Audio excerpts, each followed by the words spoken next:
But I knew the only thing that brought him comfort was her. So I begged God. I begged him to let her stay for my dad. I kid you not, less than an hour, she was up and jumping around and joyful and back to her usual self.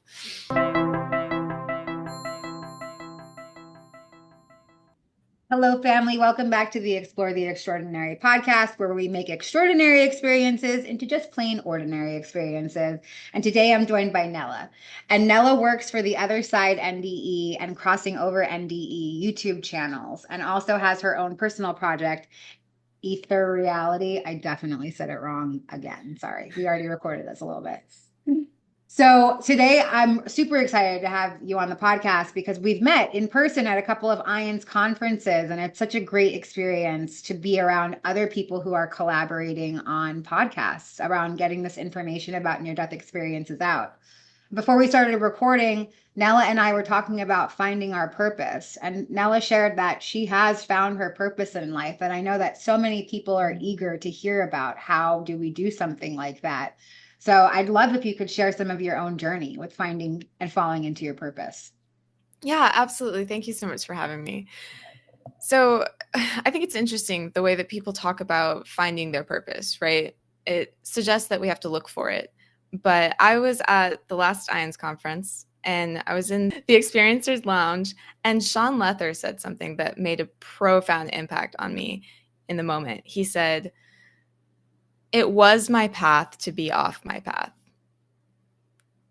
And that touched me so deeply because I had spent years of my life feeling like I was just aimlessly wandering through it. And I wasn't, because in that period of my life, I was accumulating all sorts of skills and perspectives and things that I needed to do what I do today. And so I don't like to say I found my purpose. I feel like my purpose was more so realized. And it was actually a spiritually transformative moment for me because it was it was like I think it was 2 years into the work that I've been doing that I was just thinking about it one day, and there was this like thread throughout my entire life of events, moments, experiences that I didn't realize were connected, but they all kind of illuminated all at once. And I just kind of had this aha moment, like looking at all of those things in my past and then realizing what I'm doing today. It is undoubtable that what I'm doing today is realizing my purpose, like is living out my purpose. And that was just a very powerful moment for me.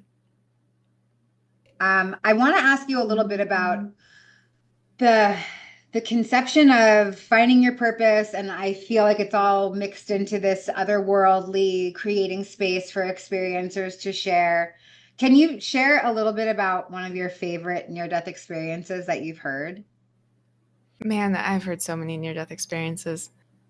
I think choosing a favorite is very difficult. Brooke Grove always comes to mind. I love the way that she explains being on the other side in this space that was out in the cosmos, it seemed like, and she just played.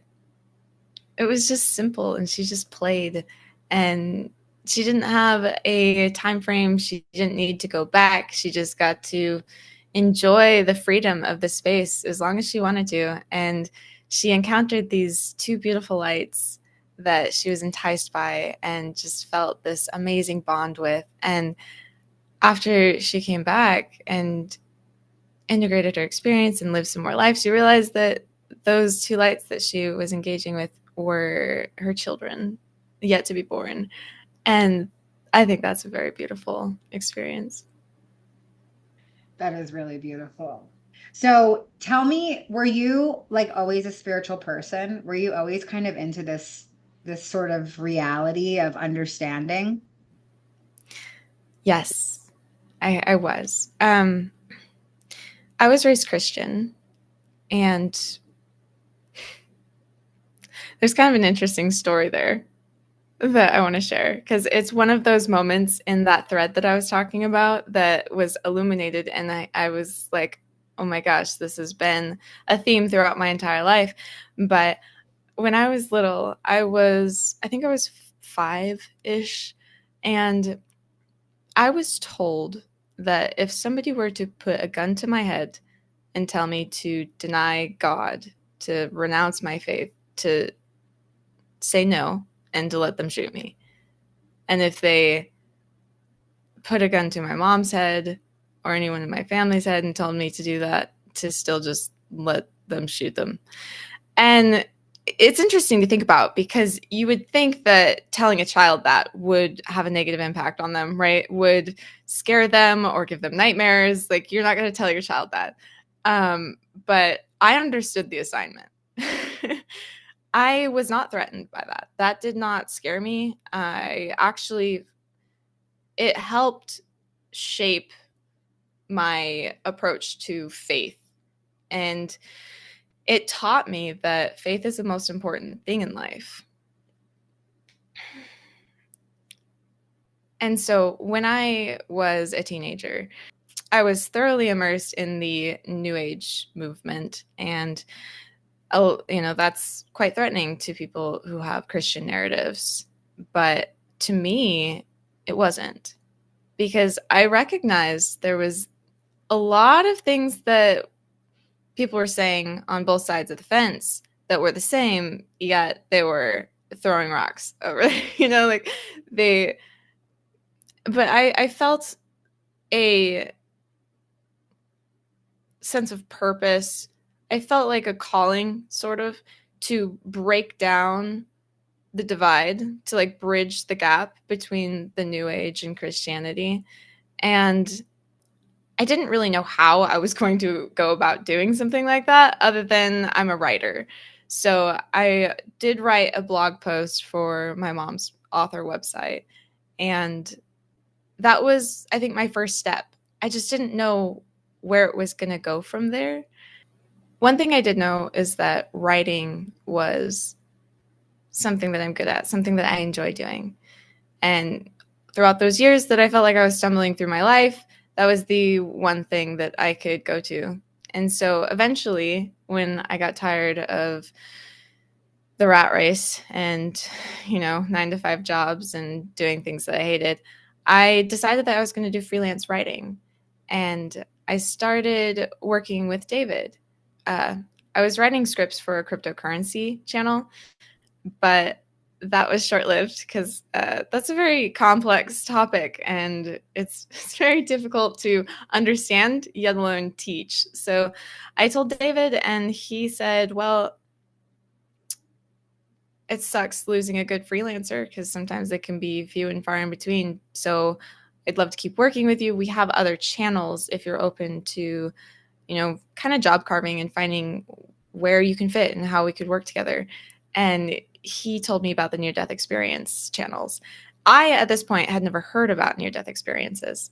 And so when I started exploring it, I still very strongly remember the first 3 stories that I heard.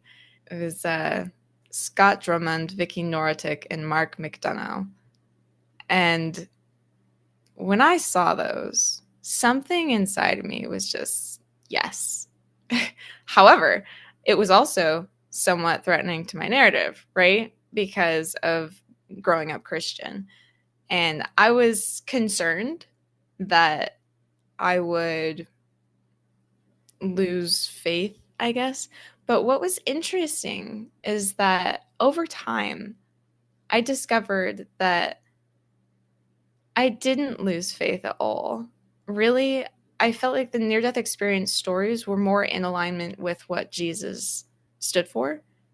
And I had never experienced this alignment between my internal reality and my external reality, because before I was doing the near death experience stuff, there were so many expectations. There was so much condemnation, right?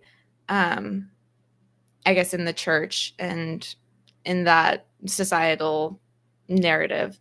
But once I stepped into this, once I reframed my lens, my inner and outer experience was the same because it was just simply love. You know, there wasn't all these harsh rules, there wasn't condemnation, it was just simply love. And that has always made more sense to me.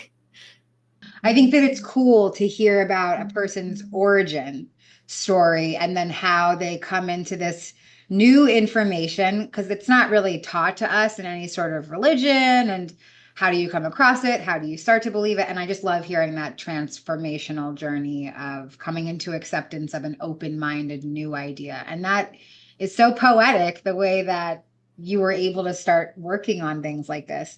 And so, can you tell me a little bit about how the passion really turned into purpose as you continue to collaborate on this channel? So it's interesting. I didn't just know right when I started working on this, on the near death experience stuff. I just felt like it was work. Like I was just working. And I mean, I wasn't doing the tasks that I'm doing today that make it feel more of passion. I was doing like outreach and I don't know. I very much enjoyed doing the interviews personally because that is where I feel like my purpose is. When I get to connect with people like Betty about their near death experiences and listen to stories and have conversations, that is really, I think, when it started to occur to me that this was passion. But I don't think that it ever actually was realized until I saw that thread that I was talking about that sort of illuminated all of my experiences from my past that made it undeniable that this was my purpose. And I know that I mentioned that, you know, I was told not to ever denounce my faith for any reason, to give my life for it when I was a child. And some people could say that this next story is probably traumatized, a traumatized teenager from that statement. But I don't think so. In hindsight, I don't think so. Because when I was a teenager, life was really hard. Life was very hard. Um, I struggled with my peers. I had a step parent who was very unsafe to be around. I was kind of the black sheep in the family because I had all these stepsisters and I was like the only one that wasn't blood related. And it was just a really challenging time. I got into drugs and alcohol, but I also was learning a lot of stuff about, I guess you could say, conspiracy theories. I realized that the government wasn't as stable as you might want to believe it is. I started learning about some very scary things and some very real possibilities. I mean, especially in the near future. A lot of people are talking about it. A lot of people are prepping. A lot of people are expecting a war zone. And I was a teenager expecting it. And given my lens that I viewed life through, given my steadfast commitment to faith, I was willing to give my life for it. Granted, I didn't really value my life that much. So I felt like going out in a way that was going to be really powerful, you know, not only would end my suffering, but also make an impact.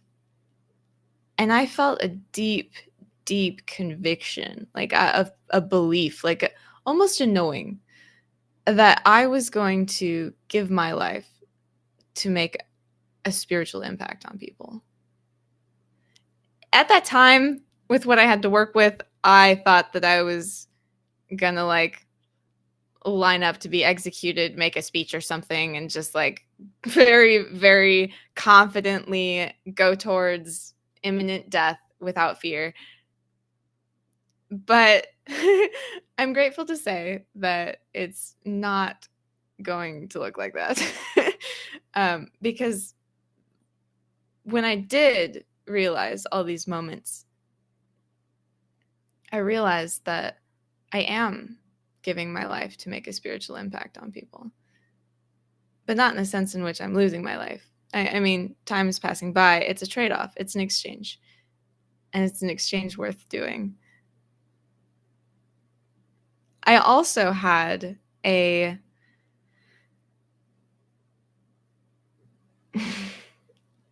I had a passion for being in front of the camera. I wanted to be an actress. I did modeling.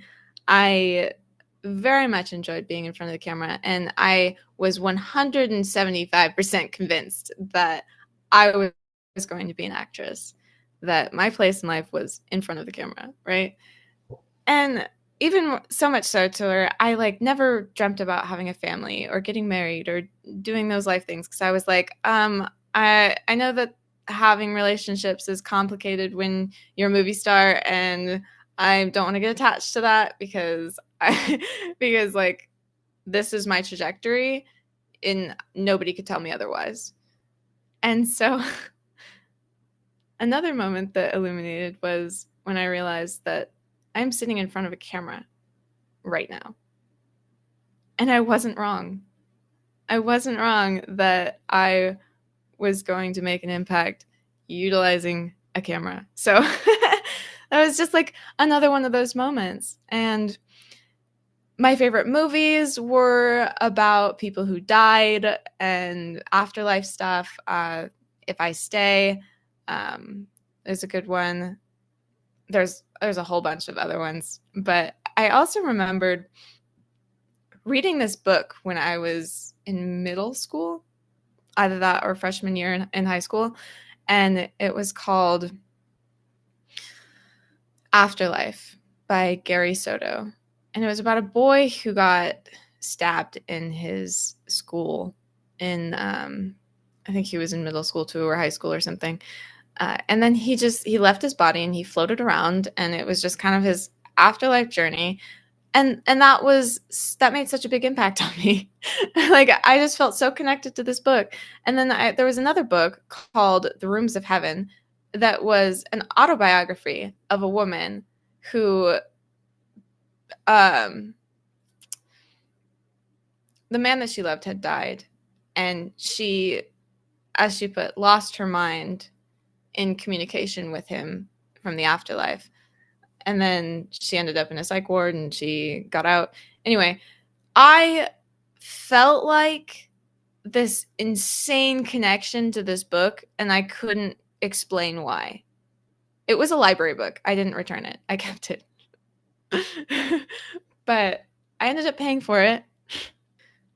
It wasn't until I saw all of these things all at once that I had that click, that I feel like the work that I was doing was work, then passion, and then purpose. So we were talking about miracles, and I know that you've experienced a couple. So would you mind sharing some with the audience? Yes, I've definitely experienced a handful of miracles. I consider those to be part of the drip feed of spiritual experiences that I have witnessed and experienced through my whole life.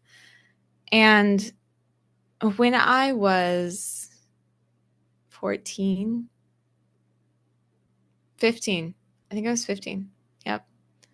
I was 15. It was the worst year of my life, actually. It was a lot happened. But as far as a miracle goes, I had this little dog, and her name was Precious. She was a Pomeranian. And I was worried about her because I knew she was sick, but my dad came and got me and told me that I needed to go say goodbye to her because she was minutes out. So I went into the bathroom. She was laying behind the toilet and she wasn't moving. She was barely breathing.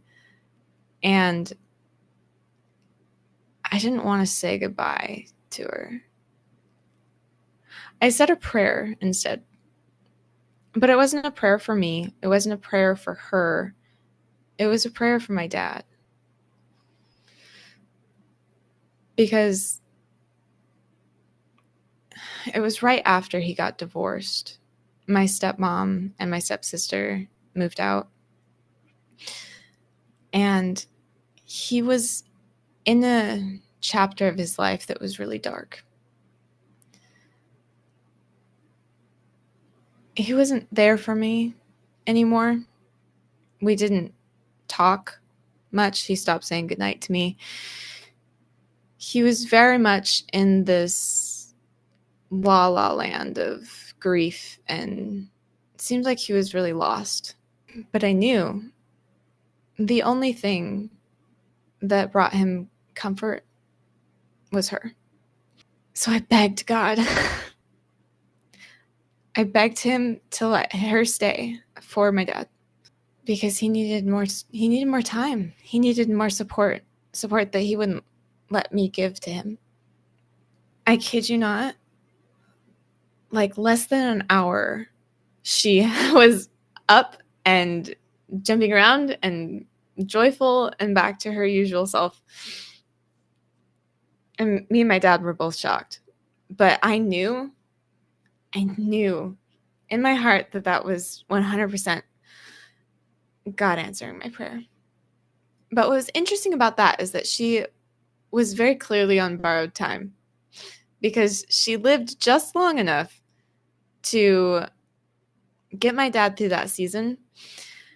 And then he was feeling better. He started seeing somebody new. They went on a trip to another country, and she was being dog sat by a friend of his. And the first night that she was there, she was running around playing with her kids, just totally healthy, totally normal. She just went to sleep and just died peaceful in her sleep without any suffering. And I also witnessed some other miracles. My mom was diagnosed with thyroid cancer, and they did all the tests. They were absolutely 100% confident that she needed surgery. She went to church. She had people praying over her. She was believing in miracles and the power of God to heal her. And when she went in for that surgery, they opened her up and was like, "There's no cancer here." So that was pretty powerful. My sister was also diagnosed with tuberculosis at one point, and she had to go back for multiple different tests, and the same thing happened with her. They had more than one positive result, but they had to do it, I think, 3 times. And she went to this like church retreat event thing where there was lots of people praying. They prayed over her, and it was after that she ended up having a negative test result. I feel like there's been other little miracles in my life. I feel like life itself is a miracle.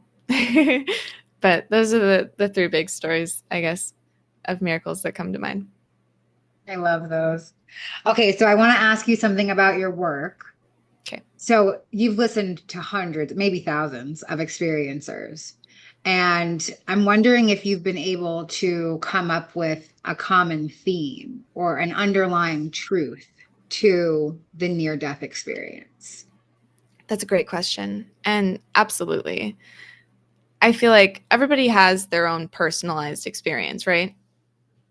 But there are these underlying, as you said, there are elements that are similar across the board. I call them common denominators. But I would say finding yourself floating above your body, seeing a light, entering a void. Those things are all very common. Spirit beings, like there's so many things that are the same, which is wild because when people come from all different places in the world, all different backgrounds, all different spiritual standpoints, it's statistically impossible for them to have as many similar aspects. Mary Neal, she said something that I thought was really profound. She said that the reason we all have these personalized experiences, yet similar common denominators, is it's God's way of communicating to us that we are known and we are loved because He's created a space that speaks beauty and love to this specific individual. And that I thought was really profound. I mean, not every near-death experience is a positive one. There are definitely distressing near-death experiences as well. And I would say that that statement I just made doesn't necessarily apply in those situations.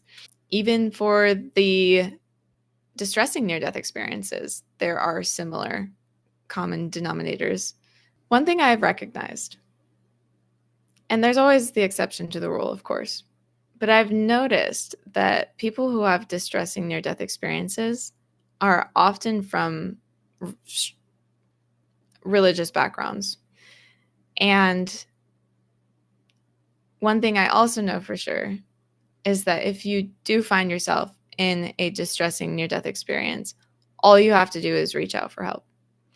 Because I've never heard of anyone who reached out for help and help didn't arrive very quickly and pull you out of whatever